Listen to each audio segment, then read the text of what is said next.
Welcome back to Daily Dose. My name is Robert. By now, you know my friend Matt, who has a unique story about Parkinson's and a really wonderful attitude about it. And you spoke at the end of our last episode about the power of that, about bringing people in, that people want to be with someone who's positive. It's the power of positivity. It's the power of getting people together. I call it Parky Life.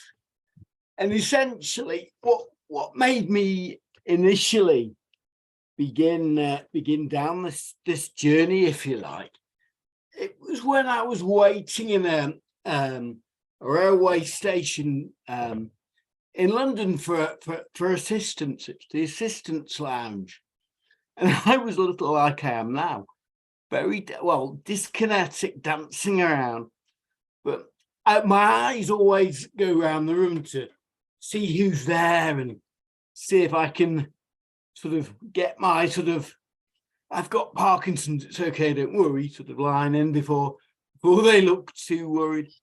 No, but I spotted a gentleman sitting across from me with his wife who had a tremor, and he's looking very down in the dumps. And his partner or his wife was sat next to him. But also there was a free chair, a vacant chair next to him. So I thought, right, okay. It's not always a wise move, this isn't. But I thought, I'm going to see, I'm sure this guy's got Parkinson's. I'm going to go over and introduce myself. So I kind of danced and swirled my way across the room to him and said, do you mind if I sit down? And said, I hope you don't mind me asking a question. Have you got Parkinson's? And he looked up very slowly. Yes, I have. And I went, great, so have I.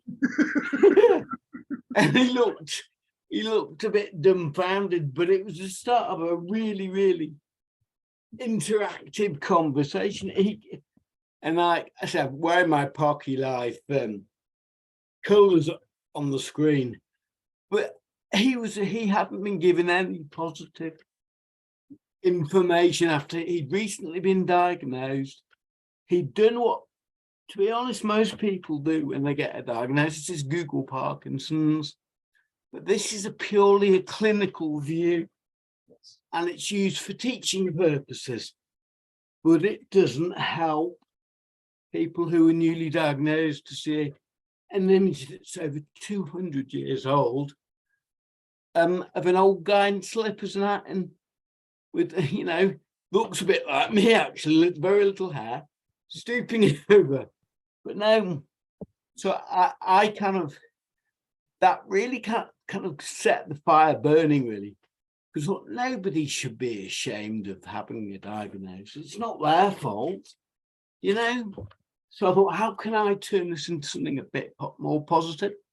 Because I story tell a lot, particularly when I've done silly things like maybe slipped down the stairs or made a sandwich and it's ended up in the dog's water bowl, and even just going to the shops, the local store, and sort of cogwheeling around and sort of looking like I'm dancing with an invisible partner.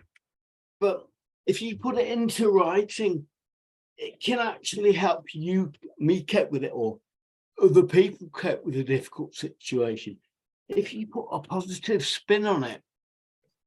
And where I work, we have some brilliant creatives, and we were just talking about little things like, and she'd noticed that I'd actually started writing all these tales.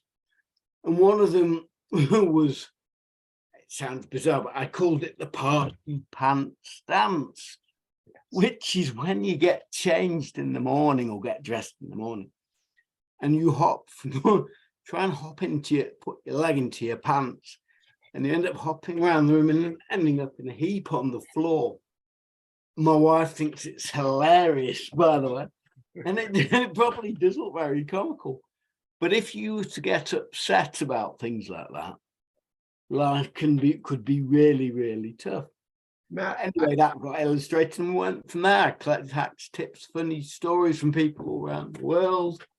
yeah, it's the storytelling is a big part of it, and the support's another. We're going to come back with another episode in just a moment. I want to hit on both of those, storytelling and the support of your wife, which you just mentioned, which I think is crucial. Thank you so much. We'll be back with your next Daily Dose.